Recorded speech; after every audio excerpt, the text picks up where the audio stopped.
Начал я увлекаться этим делом еще в школе, и мы на уроках труда делали там какие-то изделия из дерева, да, там элементарные табуретки. Там. А после окончания школы я поступил в училище на столяра, значит, учился там год, и почти год там же в Симферополе проходил практику.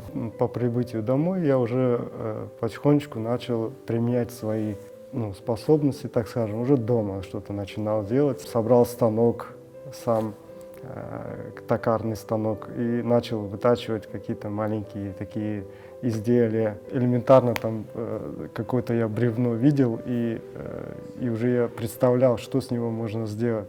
Из разных пород древесины я вытачивал разные вазочки. Нравится сам процесс.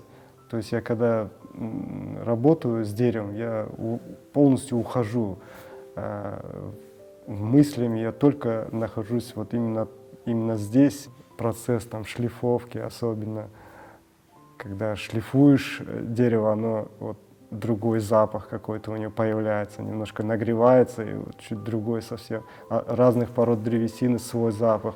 Например, с черешней очень, когда ты его обрабатываешь, это дерево, у нее прямо вот такой вкусный запах, просто вкусный запах, аж съесть охота.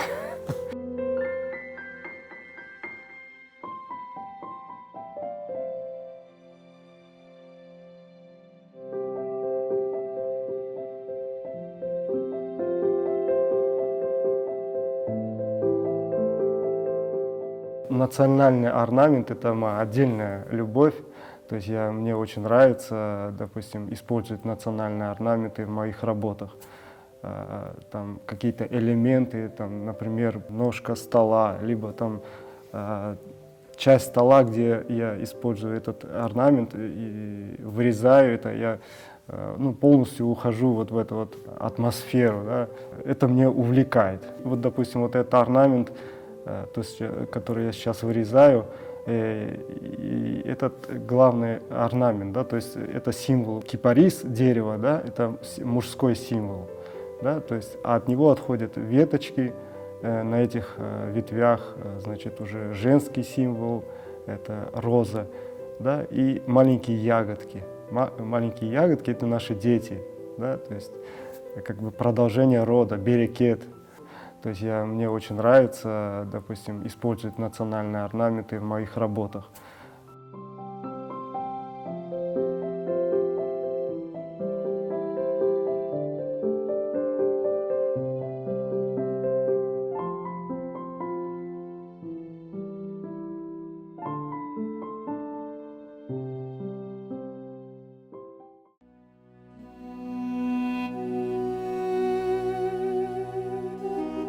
Семь лет мне было, когда мы переехали уже в Крым, обосновались, купили дом в Старом Крыму, искали, хотели, конечно, на родине моей бабушки или в Бахчисарае, или же на родине дедушки в Симферополе.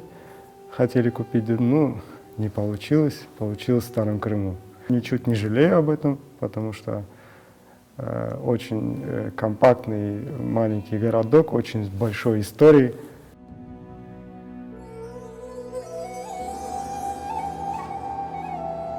Как мы знаем, это первая столица Крымского ханства. Самая главная достопримечательность Старого Крыма, я считаю, это Озбек-Джами, потому что это очень древняя мечеть. Я очень, конечно, рад, что наши работы присутствуют, находятся здесь, в этой мечети. В частности, это вот минбар мы сделали. Это было лет 15 назад, наверное, уже столько лет он здесь стоит, украшает. То есть вот если в частности мы берем минбар, да, это исламский стиль. У нас есть фотографии минбаров в разных странах, в разных мечетях. И я взял просто по этим фотографиям и какую-то часть с какого-то минбара какую-то часть другого минбара, все это соединил вместе.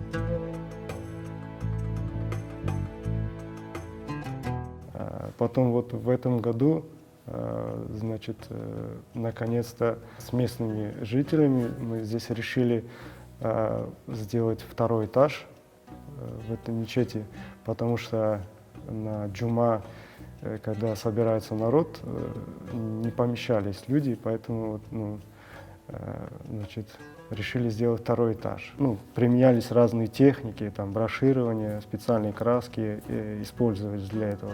Смысл был не просто изготовить и поставить, а именно сделать так, чтобы оно смотрелось как старое, очень старое, как будто очень много лет здесь стоит. Было важно сохранить именно этот стиль.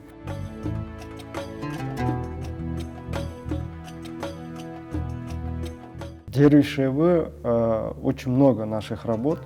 Там есть, значит, шкафы, долаплар, именно сделанные в нашем национальном стиле, то есть именно возрожденные. Дервиш-Эве вообще уникальное место, оно такое сохраненное именно в первозданном виде, можно так сказать, да? То есть там есть какие-то элементы сохраненные, и вот мы, смотря на эти элементы из дерева, да, то есть делаем уже новое, но под старину. Там есть рафы, то есть полки на стенах.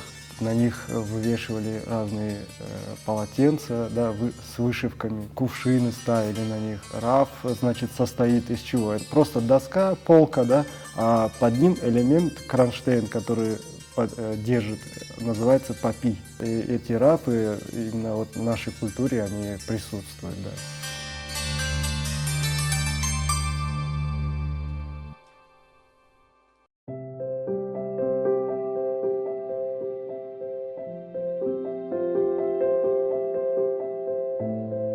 Сапожник без сапог. Да, ну, я думаю, что это не про меня, наверное. Почему? Потому что если вы зайдете ко мне домой, то 90% всего деревянного, которое у нас есть, наверное, это моя работа.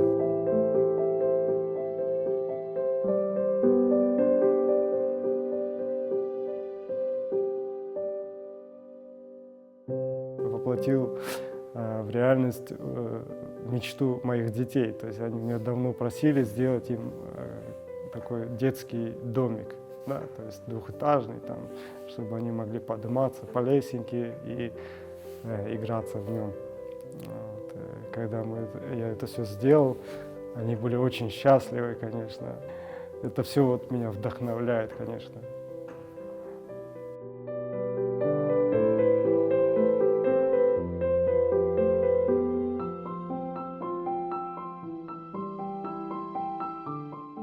Я счастлив, когда я работаю с деревом. И плюс это как-то приносит мне какие-то средства, то есть прокормить свою семью. Вот, поэтому все это вместе делает меня счастливым человеком. Я себя считаю счастливым человеком. Bir güzel atalar sözü var. Adın çıkanca canın çıksın. Мен бабам чохоли айтайды ушин. То есть будут говорить, этот человек делал когда-то качество, а потом зазнался и начал делать уже более низкого качества, что определенного уровня, да, то ты ни в коем случае не должен опускаться ниже этого уровня. Ты должен в любом случае усовершенствоваться, достигать более высокого качества, да, в своей работе именно в частности.